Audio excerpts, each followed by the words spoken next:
Hello students, आज का हमारा टॉपिक है OSI model which is a reference model to the networking. So जब भी हम कोई नेटवर्क क्रिएट करते हैं तो उसके लिए किसी रेफरेंस मॉडल को अपनाना होता है, यानी कि किसी मॉडल के अनुसार ही हम अपना नेटवर्क क्रिएट करते हैं। तो बेसिकली हमारे सिलेबस में दो प्रकार के मॉडल इंक्लूडेड हैं, एक है OSI मॉडल और दूसरा है TCP/IP मॉडल। तो आज हम पढ़ने जा रहे हैं OSI मॉडल। तो OSI मॉडल क्या है? OSI मॉडल का पूरा नाम है open systems interconnection model. The OSI Open Systems Interconnection Model describes a standardization of the functionalities in a communication system via 7 abstract layers। यानी कि OSI मॉडल एक ऐसा मॉडल है जो कि किसी भी कम्युनिकेशन सिस्टम में जो फंक्शनैलिटीज़ होती हैं, जो भी कार्य किए जाते हैं, उनके लिए एक स्टैंडर्ड सेट करता है कि इन स्टैंडर्ड्स के अकॉर्डिंग ये कार्य किए जाएंगे, और वो कार्य OSI मॉडल के अकॉर्डिंग 7 डिफरेंट लेयर्स में 7 अलग अलग लेयर्स में डिफाइन किए गए हैं, उनके अनुसार वो कार्य किए जाएंगे। तो यानी कि नेटवर्किंग के जितने भी कार्य हैं उनको ग्रुप करके, जैसे कि हमने लास्ट टॉपिक में पढ़ा था लेयर्ड आर्किटेक्चर किस तरह से बनाया जाता है कि जब रिलेटेड टास्क होते हैं, एक जैसे जो काम होते हैं नेटवर्क में, उनको एक ग्रुप में डाल दिया जाता है और उसे एक लेयर बोल दिया जाता है। इस प्रकार से डिफरेंट लेयर्स बना दी जाती है। तो OSI मॉडल भी लेयर्ड आर्किटेक्चर पे ही डिपेंड करता है, लेयर्ड आर्किटेक्चर पे ही बनाया गया है। तो उसमें आपकी 7 डिफरेंट लेयर्स बनाई गई हैं, जिसमें 7 प्रकार के लेयर हैं जो अलग अलग कार्य करती हैं, उनके ग्रुप किए गए हैं, कार्यों के रिलेटेड टास्क को ग्रुप किया गया है। तो ये कंपोज ऑफ 7 ऑर्डर्ड लेयर्स, 7 इसी ऑर्डर में, यानी कि जो ऑर्डर इनका प्री डिफाइंड है उसी ऑर्डर में ये 7 लेयर्स रहेंगी। वो 7 लेयर इस OSI मॉडल में होती हैं। Each layer defines N one set of functionalities, यानी कि प्रत्येक लेयर की अपने कार्य हैं, और कम्युनिकेशन जब नेटवर्क में होता है तो केवल वह अपने कार्य करती है, और किसके साथ कम्युनिकेट करती है? Only communicates with the layer above and below, यानी कि जैसे कि नंबर 6 लेयर है वो सिर्फ नंबर 7 लेयर से और इसके बिलो यानी कि नंबर 5 लेयर से ही कम्युनिकेट करेगी। अदर लेयर से डायरेक्टली कम्युनिकेशन इसका नहीं होगा 6 लेयर। इसी प्रकार से कोई भी लेयर है वो सिर्फ अपने से ऊपर, जस्ट ऊपर और जस्ट नीचे, यानी कि अबव एंड बिलो जो लेयर्स हैं सिर्फ उन्हीं से ही कम्युनिकेट करती है डायरेक्टली, और उसके खुद के अपने कुछ टास्क होते हैं, वो अपने काम उस लेयर के वो करती है। अब इस OSI मॉडल को हम डिटेल में देखते हैं। Peer to peer communication over 7 OSI layers की किस प्रकार से पीयर टू पीयर, यानी कि दो डिवाइस आपस में जब कनेक्ट होती हैं और कम्युनिकेट करती हैं, तो प्रत्येक डिवाइस पे 7 लेयर्स जो हैं, टास्क जो हैं 7 लेयर में डिवाइडेड हैं, और वो 7 लेयर्स अपनी रेस्पेक्टिव लेयर से दूसरी डिवाइस पे जो काम कर रही है उससे किस प्रकार से कम्युनिकेट करेगी, तो उसे कहते हैं पीयर टू पीयर कम्युनिकेशन। तो यहाँ एक एग्जांपल दिया गया है, device A and device B जो आपस में कम्युनिकेट कर रही हैं वाया 2 इंटरमीडिएट नोड्स, यानी कि ये डायरेक्टली कनेक्टेड नहीं है, बीच में एक राउटर आ रहा है या कोई इंटरमीडिएट नोड है, फिर उससे आगे फिर वो इंटरमीडिएट नोड अगले इंटरमीडिएट नोड से कनेक्टेड है, और उससे कनेक्टेड है आपकी डिवाइस बी। तो जब कम्युनिकेशन अकर होता है डिवाइस ए और डिवाइस बी के बीच में, तो किस प्रकार का नेटवर्क आर्किटेक्चर जो है वो अप्लाई होता है according based on the OSI model. Device A पे 7 लेयर्स कार्य कर रही हैं, डिवाइस बी पे भी वही 7 लेयर्स कार्य कर रही हैं। तो लेयर्स के नाम हमने ऊपर ब्रीफली देखे थे, कौन कौन सी लेयर्स होती हैं, दोबारा से इसमें देख लेते हैं। एप्लीकेशन लेयर, सबसे टॉप जो लेयर होती है उसको बोलते हैं एप्लीकेशन लेयर। फिर presentation layer, session layer, transport layer, network layer, data link layer, and then lowest layer is physical layer. तो ये 7 लेयर्स हैं, यही सातों लेयर्स यहाँ पे काम कर रही हैं। तो जैसे एप्लीकेशन लेयर में वो प्रोटोकॉल हैं एप्लीकेशन प्रोटोकॉल जो कि इस लेयर से संबंधित कार्य करते हैं, जो सेंडर डिवाइस माना कि device A is sender device, इसी प्रकार से device B is receiver device. तो एप्लीकेशन लेयर पे जो डेटा है यानी कि यूज़र से जो डेटा एप्लीकेशन ने लिया है और उसको ट्रांसफ़र करना है, वो क्या करेगी, पहले उस डेटा को प्रेजेंटेशन लेयर को ट्रांसफ़र करेगी, यानी कि अपने से लोअर लेयर को वो डेटा प्रोवाइड करेगी। इसी प्रकार प्रेजेंटेशन लेयर उस पर जब अपना कार्य करेगी और उसके बाद जो भी डेटा यूनिट बनेगी उसको सेशन लेयर को प्रोवाइड करेगी। सेशन लेयर उस पर अपने जो भी प्री डिफाइंड टास्क हैं सेशन लेयर के प्रोटोकॉल्स उस पर काम करेंगे और वो जो डेटा यूनिट बनाएंगे उसको ट्रांसपोर्ट लेयर को, इसी प्रकार से ट्रांसपोर्ट लेयर अपना कार्य करने के बाद नेटवर्क से डेटा लिंक और डेटा लिंक से फिजिकल लेयर के थ्रू होते हुए फिजिकल पाथ के थ्रू बीच में जो इंटरमीडिएट नोड हैं उसको ट्रांसफ़र होगा वो डेटा यूनिट, जो फाइनल डेटा यूनिट बनेगा वो बिट्स के रूप में, वो बिट्स डेटा इंटरमीडिएट नोड के फिजिकल लेयर एक्सेप्ट करेगी और वो डेटा लिंक और नेटवर्क लेयर को ट्रांसफ़र करके पता करेगी कि ये आगे किस तरीके से कम्युनिकेशन को आगे बढ़ाना है, आगे उस डेटा यूनिट को आगे भेजना है। तो उसका पाथ क्या होगा, उसका शॉर्टेस्ट पाथ, या फिर इसी प्रकार से किस प्रकार के सिग्नल आगे भेजे जाएंगे, ये सब चीज़ें फिजिकल लेयर के अंदर जाती हैं, वो आगे के लिए डिसाइड करेगा इंटरमीडिएट नोड। और ये इंटरमीडिएट नोड की सिर्फ 3 लेयर यहाँ पे वर्किंग में है, यानी कि कोई भी राउटर वगैरह जो है वो सिर्फ लेयर 3 तक ही कार्य करते हैं, उसके ऊपर की लेयर आपके राउटर के अंदर कार्य नहीं करती है।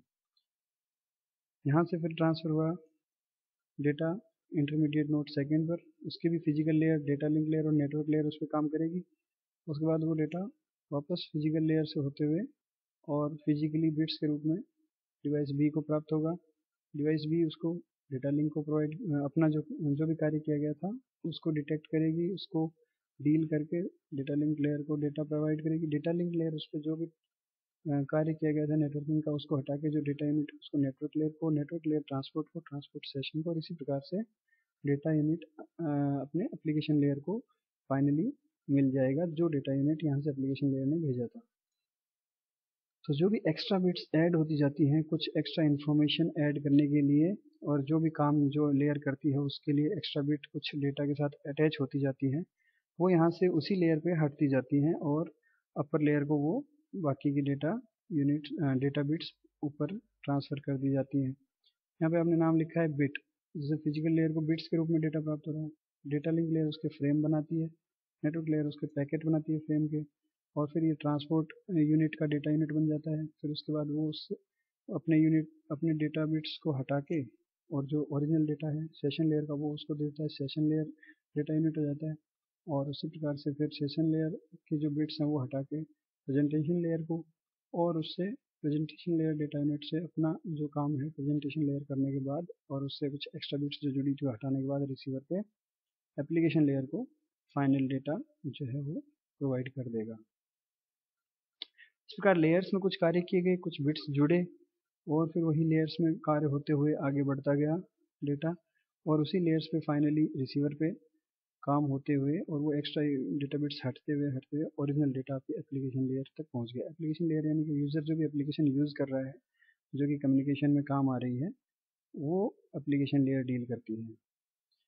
तो इस प्रकार से डेटा ट्रांसफ़र दो डिवाइसेस के बीच में हो रहा है जिसमें इंटरमीडिएट नोड्स का रोल नेटवर्क लेयर तक रहता है। ये है आपका पीयर टू पीयर कम्युनिकेशन। इसमें पीयर टू पीयर कम्युनिकेशन क्या मतलब है कि एप्लीकेशन लेयर ने जो डेटा भेजा था वही डेटा एप्लीकेशन लेयर को रिसीवर पे मिला।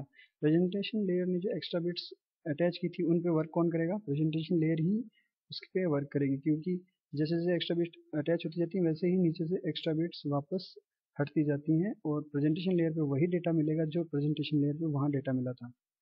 और उसी प्रकार से जो डेटा सेशन लेयर ने क्रिएट किया था वही डेटा यहाँ पे रिसीवर को सेशन लेयर को मिलेगा और वो उस पर वर्क करके और उसमें से एक्स्ट्रा बिट हटा के प्रेजेंटेशन लेयर का ओरिजिनल जो प्रेजेंटेशन लेयर से उसको डेटा मिला था वो वापस उसको वैसा वैसा भेज देगी। तो ऐसा एक वर्चुअल आपस में इनका कम्युनिकेशन होता है लेयर्स का, जिससे ये रेस्पेक्टिव लेयर उसी लेयर से ही कम्युनिकेट करती है रिसीवर एंड पे। यानी कि जो डेटा प्रेजेंटेशन लेयर का है वही डेटा एग्जैक्टली रिसीवर पे भी प्रेजेंटेशन लेयर को मिलेगा। तो ऐसा एक वर्चुअल कम्युनिकेशन इनके बीच में क्रिएट होता है जिसको हम बोलते हैं पीयर टू पीयर कम्युनिकेशन। हालांकि डायरेक्टली ये एप्लीकेशन लेयर यहाँ पे डायरेक्ट एप्लीकेशन लेयर से डील नहीं करके और फिजिकल लेयर के थ्रू हो रहा है सारा बिट्स का ट्रांसफ़र, बट उन पे वर्किंग जो है वो उसके अकॉर्डिंग हो रही है। जैसी यूनिट भेजी गई है वैसी ही डेटा यूनिट वहाँ पे उसको मिल रही है, और इसी से लिए इसको बोलते हैं पीयर टू पीयर कम्युनिकेशन। बात करते हैं OSI मॉडल की। इसमें 7 ऑर्डर्ड लेयर्स होती हैं, ये हम देख चुके हैं। Message moves down through the layers on sending device, यानी कि मैसेज जो है वो एप्लीकेशन लेयर से नीचे फिजिकल लेयर की ओर मूव करता है सेंडर पे जो भेज रहा है उस डिवाइस पे, और over intermediate nodes to receiving station, फिर उसके बाद इंटरमीडिएट नोड से वो डेटा होते हुए वो मैसेज रिसीविंग स्टेशन पे पहुंचता है। Then back up the through layers, यानी कि जब पहुंचता है तो फिजिकल लेयर से एप्लीकेशन लेयर को नीचे से ऊपर की ओर की लेयर्स अपर लेयर्स को मिलता जाता है और फाइनली एप्लीकेशन लेयर पे मिलता है। एट इंटरमीडिएट नोड्स राउटर्स जिनको कह रहे हैं हम, data is pulled only up to network layer, यानी कि राउटर जो है सिर्फ नेटवर्क लेयर के लेवल तक ही काम करता है उस पर, ताकि उससे नेक्स्ट राउटर का डिटेक्ट किया जा सके कि आगे किस राउटर को डेटा भेजना है।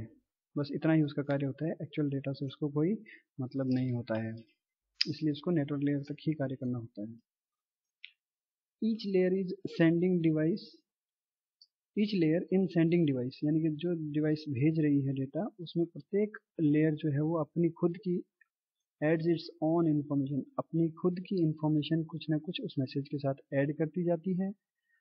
It receives from layer above it, यानी कि हमेशा ऊपर की लेयर से नीचे की लेयर की ओर मैसेज मिलता है और उसमें वो अपनी कुछ इन्फॉर्मेशन ऐड करती है और नीचे वाली लेयर को वो ऐड की हुई इन्फॉर्मेशन के साथ जो मैसेज था वो सारा का सारा पास कर देती है।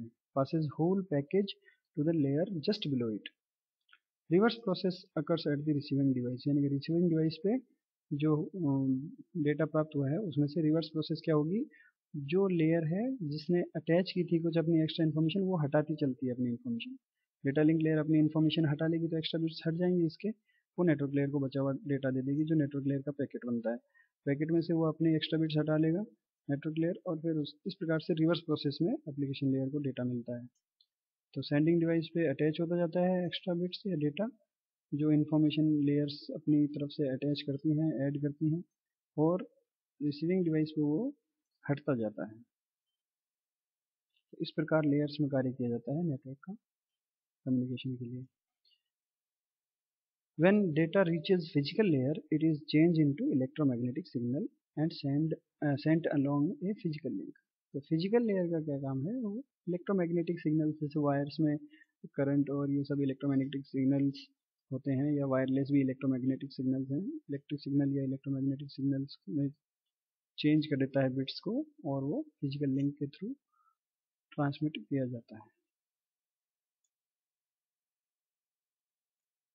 तो इसमें जो एक्स्ट्रा बिट्स हैं वो किस तरह से अटैच की जाती हैं, हर लेयर अपना काम किस तरह से करती है मैसेज पे, उसको इस डायग्राम से समझाया गया है, जिसको सेंडिंग डिवाइस पे उसको बोलते हैं एनकैप्सुलेशन एट द सेंडर, और जब रिसीविंग डिवाइस है उस पर क्या होता है इसका डीकैप्सुलेशन एट द रिसीवर मैसेज का। एनकैप्सुलेशन का मतलब इसके साथ जब एक्स्ट्रा बिट्स या एक्स्ट्रा इन्फॉर्मेशन अटैच की जाती है तो उसका एक कैप्सूल बन जाता है, फिर उस कैप्सूल के आगे एक और इन्फॉर्मेशन अटैच कर दी, उसका एक कैप्सूल बन गया। मतलब इस प्रकार से जिस प्रकार से कैप्सूल में दवाई को कंटेन किया जाता है उसी प्रकार से आपके मैसेज को एक्स्ट्रा इन्फॉर्मेशन अटैच करके और एक नया डेटा यूनिट बना दिया जाता है, तो इसको बोलते हैं एनकैप्सुलेशन।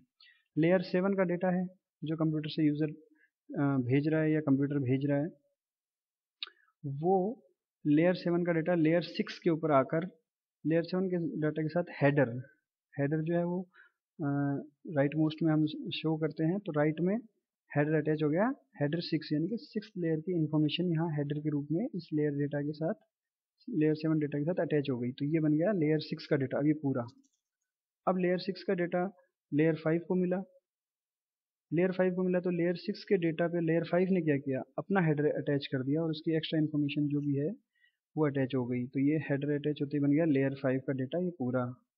अब लेयर 5 ने उसी प्रकार से लेयर 5 का डेटा लेयर 4 को मिला, यहाँ से यहाँ तक का जो डेटा है वो लेयर 5 का डेटा लेयर 4 को मिल गया। सॉरी, लेयर 4 उस पर क्या करेगी, अपनी इन्फॉर्मेशन हेडर 4 अटैच कर दिया, ये अब ये पूरा का पूरा बन गया लेयर 4 का डेटा। अब लेयर 4 का डेटा जो कि ट्रांसपोर्ट लेयर है, वो लेयर 4 के डेटा में जब लेयर 3 को मिला, ऊपर से नीचे की ओर डेटा ट्रेवल कर रहा है, तो लेयर 3 ने अपना हेडर अटैच कर दिया, जो कि नेटवर्क लेयर है, उसने हेडर 3 इसमें अटैच कर दिया। अब ये पूरा यहाँ से यहाँ तक का पूरा डेटा क्या बन गया, लेयर 3 डेटा। लेयर 3 का जो डेटा है वो नीचे लेयर 2 को पास हुआ, जो कि डेटा लिंक लेयर है। डेटा लिंक लेयर ने भी उसमें अपनी इन्फॉर्मेशन अटैच की हेडर और टेलर के रूप में, तो इसने आगे भी इन्फॉर्मेशन अटैच की उस मैसेज के और पीछे भी, तो इसको टेलर बोल देते हैं, जो लेफ्ट साइड में शो किया जाता है। तो ये दो इन्फॉर्मेशन अटैच करके उसने अपना पूरा ये क्या बना दिया है, डेटा लिंक का डेटा, यानी कि लेयर 2 का डेटा।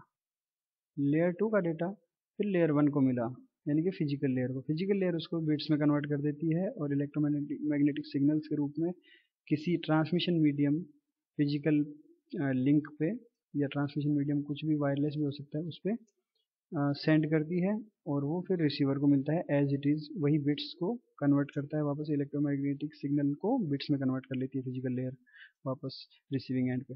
अब उन बिट्स को कन्वर्ट करके किसको प्रोवाइड करती है, वो डेटा लिंक लेयर को, यानी कि लेयर 2 के डेटा को। यहाँ लेयर की नंबरिंग चल रही है, लेयर 2 को मिला तो क्या मिला, वो मैसेज जो बिट्स जो मिला है वो लेयर 2 जानती है कि उसमें कितना पीछे टेलर अटैच किया गया है, उतनी बिट्स को वो हटा लेगी, और उसकी हेडर में कितनी बिट्स एक्स्ट्रा अटैच की गई हैं इन्फॉर्मेशन के रूप में, वो उनको हटा लेगी, और वो बन जाएगा जो बचा हुआ है वो लेयर 3 का डेटा, जो कि अपर लेयर यानी कि लेयर 3 को प्रोवाइड कर दिया जाएगा। लेयर 3 उसी प्रकार से अपनी इन्फॉर्मेशन हटाते हुए लेयर 2 को लेयर 4 को प्रोवाइड कर देगी, लेयर 5 को, लेयर 6 को, और लेयर 6 अपना हेडर हटाते हुए जो ओरिजिनल डेटा भेजा गया था, मैसेज भेजा गया था, वो लेयर 7 को प्रोवाइड कर देगी। इस प्रकार की से जो ओरिजिनल मैसेज है वो प्राप्त होगा। इसको बोलते हैं डीकैप्सुलेशन एट द रिसीवर। जो पूरा कैप्सूल प्राप्त हुआ था बिट्स का, उसमें से एक्स्ट्रा बिट्स को हटाते हुए फाइनली ओरिजिनल मैसेज को प्राप्त करना डीकैप्सुलेशन कहलाता है। तो ये कार्य होता है आपकी सेंडर और रिसीवर एंड पे। तो लेयर्स किस प्रकार काम कर रही हैं, किस प्रकार मैसेज पे वो अपनी इन्फॉर्मेशन अटैच कर रही हैं, ये एक इलिस्ट्रेशन है।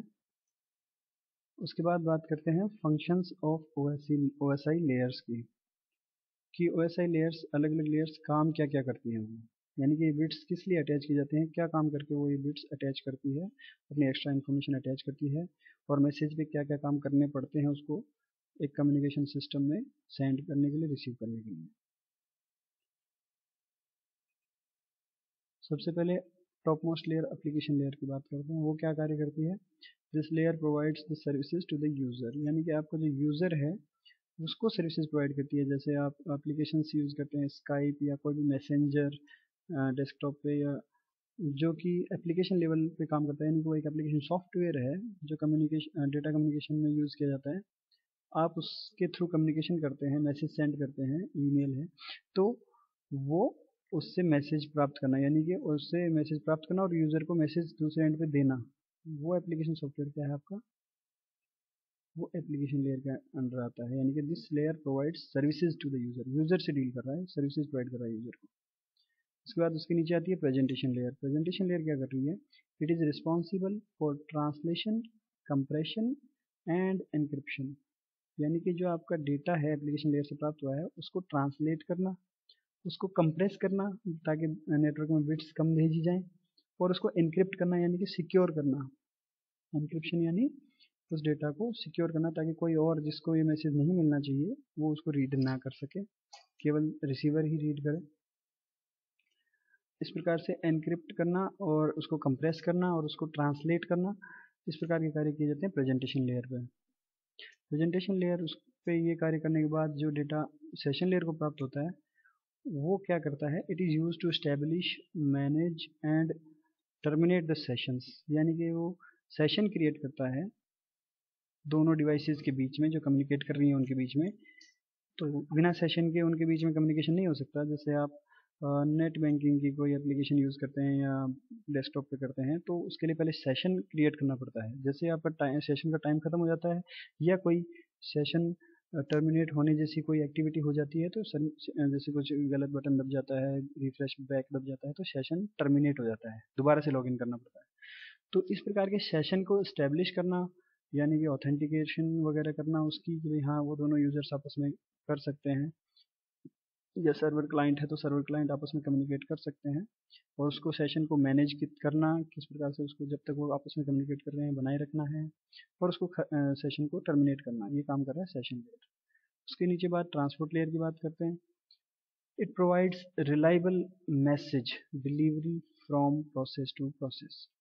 तो अब आपकी जो एप्लीकेशन सॉफ्टवेयर की जो प्रोसेस कार्य कर रही है कंप्यूटर पे या आपकी डिवाइस कंप्यूटिंग डिवाइस पे, उसके लिए मैसेज डिलीवरी यानी कि उस प्रोसेस को ही वो मैसेज मिलना चाहिए, वो प्रोसेस डिटेक्ट कर सके कि ये जो मैसेज प्राप्त हुआ है अलग अलग एक ही कंप्यूटर या दो कंप्यूटर के बीच में जब कम्युनिकेशन हो रही है तो बहुत सारी प्रोसेस एक साथ कम्युनिकेट कर सकती हैं। ऐसा नहीं है कि सिर्फ हम कम्युनिकेशन के टाइम दौरान सिर्फ एक ही काम कर सकते हैं, दोनों कंप्यूटर के बीच में कम्युनिकेशन एक ही तरह की हो सकती है।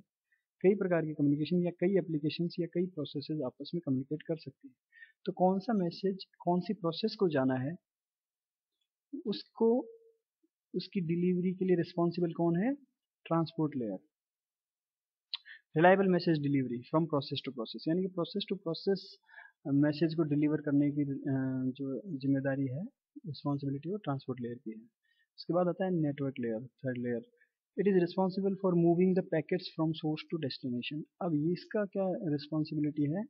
जो पैकेट्स हैं यानी कि ट्रांसपोर्ट लेयर से जो मैसेज मिल रहा है उसको पैकेट्स में डिवाइड करना और उन पैकेट्स को सोर्स से लेके और डेस्टिनेशन तक पहुंचाने की जिम्मेदारी नेटवर्क लेयर की है। अब वो पैकेट्स जो डिलीवर हो रहे हैं और उसमें तो ट्रांसपोर्ट लेयर में क्या फ़र्क हुआ? नेटवर्क लेयर सिर्फ पैकेट्स की डिलीवरी के लिए रिस्पॉन्सिबल है, transport layer process to process message delivery के लिए, यानी कि वो पैकेट्स किस प्रोसेस से जुड़े हुए हैं वो उसकी डिलीवरी के लिए रिस्पॉन्सिबल है ट्रांसपोर्ट लेयर। पर्टिकुलर प्रोसेस पे ही वो मिलना चाहिए मैसेज, और ये सिर्फ सोर्स और डेस्टिनेशन यानी कि सोर्स से लेकर डेस्टिनेशन तक पहुंचाने का काम है पैकेट का।